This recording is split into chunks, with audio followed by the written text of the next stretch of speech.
Hey, what's going on, guys? My name is KarQ. Welcome to the KarKives, the KarQ Archives YouTube channel. It's my second channel. Some of you guys are coming to the stream, finding me out through this channel, but I do have a main channel with a lot more subs and views and all that good stuff where I do more polished, produced videos. But this is a channel where I get to just talk off the top of my head and just ramble, all live on my stream at twitch.tv/KarQ. Today, we have an Overwatch experimental patch. It's July 29th. 2021. My chat is trolling me down below. Don't read anything they're saying. If they're talking shit about me, they're lying to you. First thing we have is Doomfist buffs. Oh my god, did anybody ask for Doomfist buffs? Who asked? Honestly, I thought Doomfist was fine the whole time in the state that he's in. He's actually used decently because double shield is a thing again.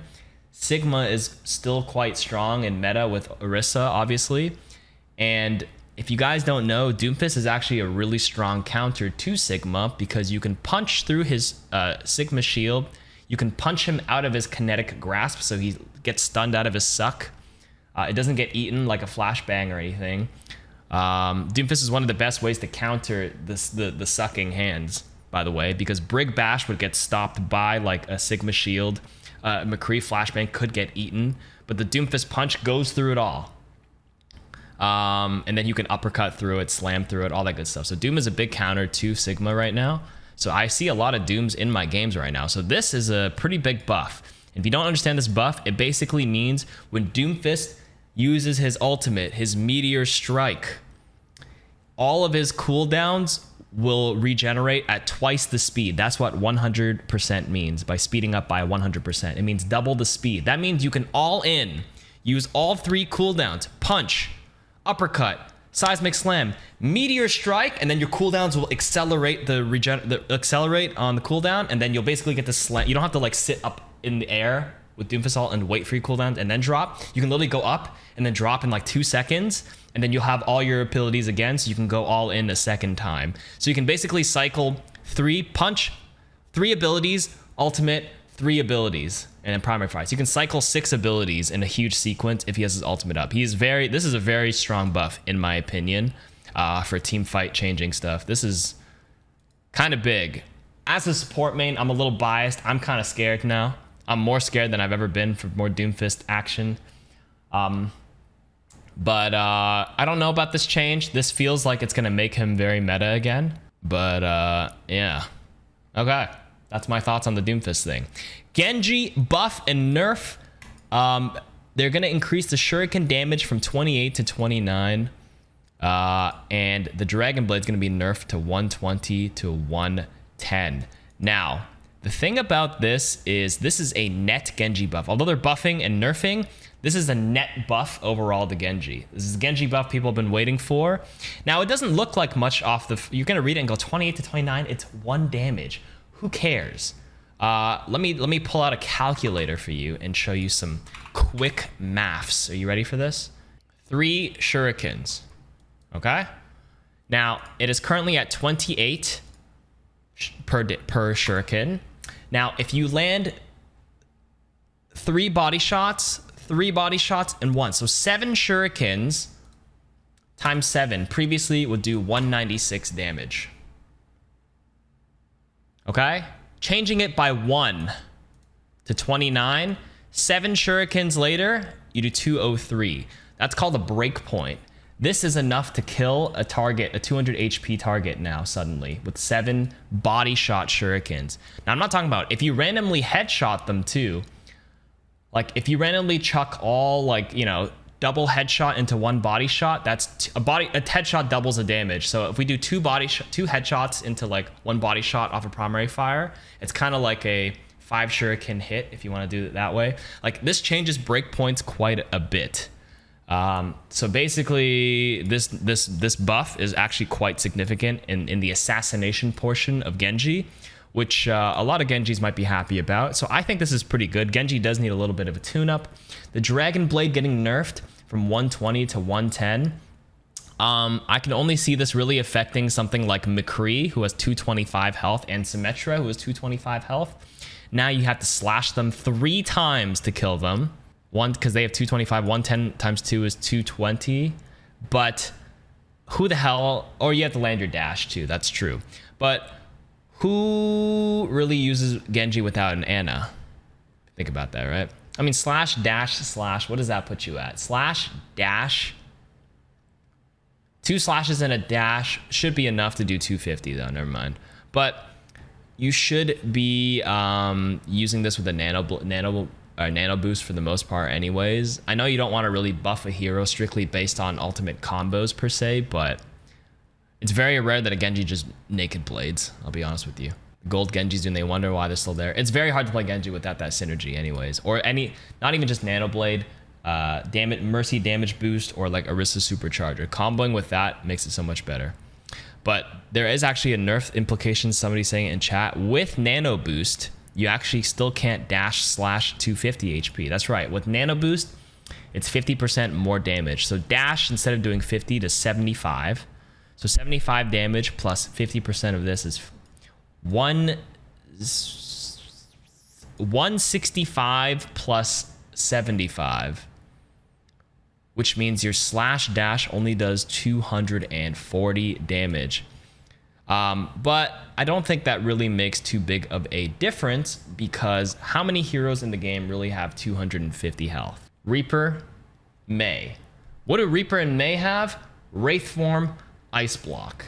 For the most part, they're not really going to be priority targets. Oh, Doomfist, I lied. But all he has to do is uppercut you one time or punch you once as you're slashing him to get that extra like 30 HP passive or whatever, in which he'll survive an extra tanking shot anyways. But there are some implications with this nerf, but overall, this should help him outside of his ultimate anyways.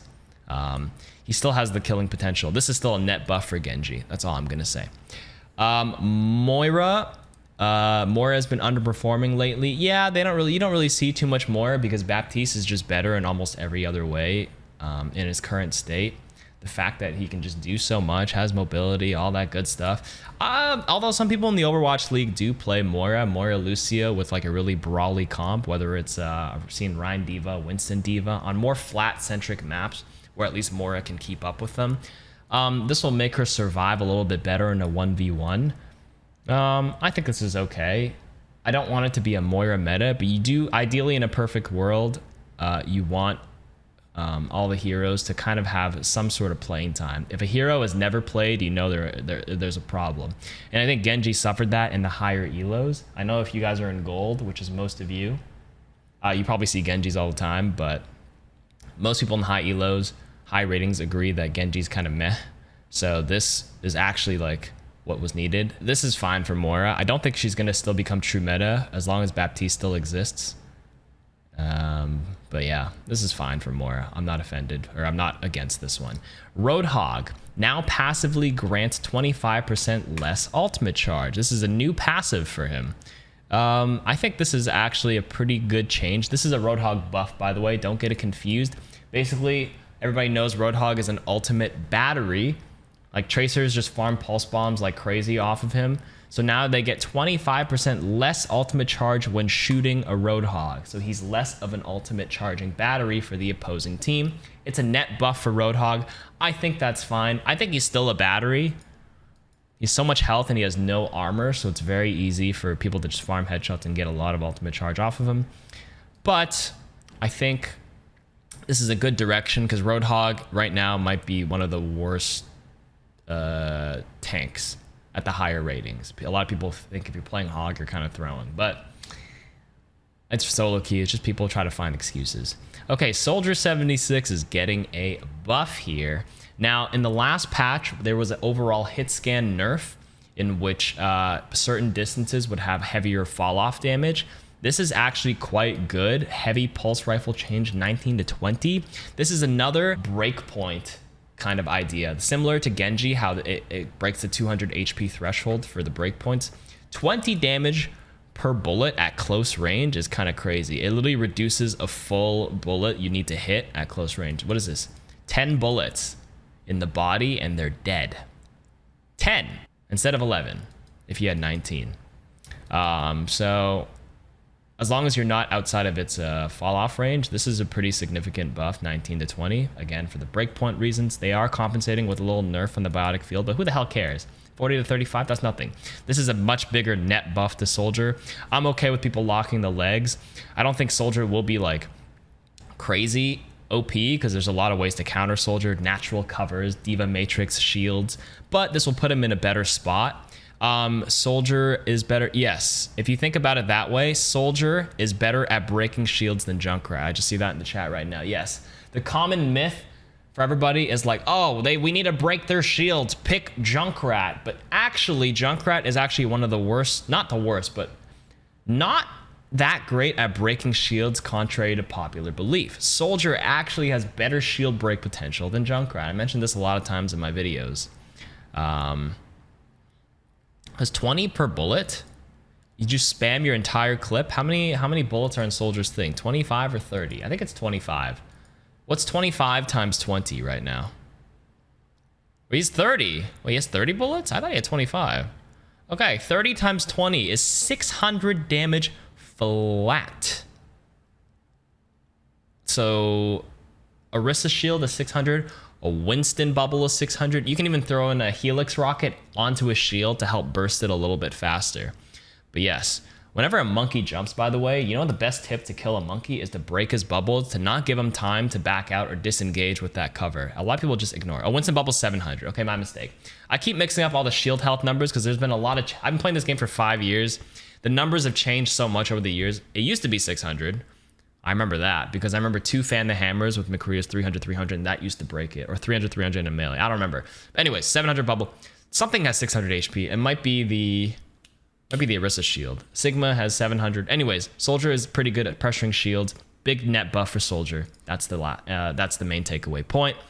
And the last thing we have is Wrecking Ball changes, in which Grappling Hook now begins on cooldown after respawning. This is first a nerf and then 3 buffs.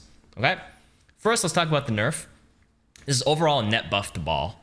This will take him away from the whole stalling idea, because basically now when you respawn, you have a cooldown before you can grapple. I don't think Ball is dead, but literally 90% of you tank mains in the chat who literally don't play Ball, you literally only play Ball when it's like overtime to just touch the point. You guys don't even play this you don't even play the hero. Don't lie to me.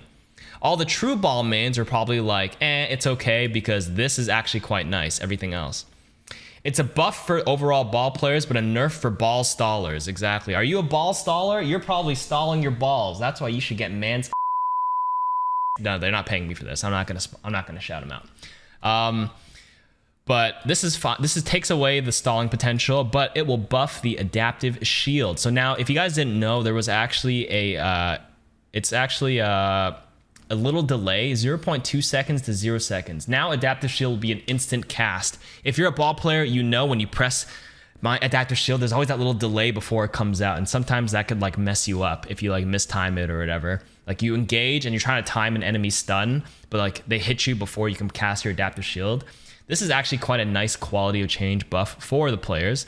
Number 2, 9 seconds. This is like really big for adaptive shield. Adaptive shield is already a lot to go through. Huge buff to adaptive shield, and now minefield will no longer stick to walls. Let's face it, some of you guys try to do like a little like up in the air, drop your minefield, then pile drive, then you notice you like mistimed your like aerial movement, and then half your mines got stuck on the fucking walls or ceilings, which is really annoying. Sometimes it works out when you slam them on the ground and you lift them up, and then they actually hit the ceiling or the wall, but like it's never intentional. I don't know anybody who here intentionally goes for like wall minefields. Like ideally you want your minefield to be spread out as best as possible, right? It's good for a Lucio. Please jump in. It's just you pray that they jump into your cluster. But I think this is a nicer quality of change, a quality of life change. So this is an overall buff to regular Ball players, nerf to the stallers. And that is the Overwatch experimental patch notes. What do you think should still be adjusted? Make sure to like and subscribe and check out the main channel for a faster summary of this. Bye-bye.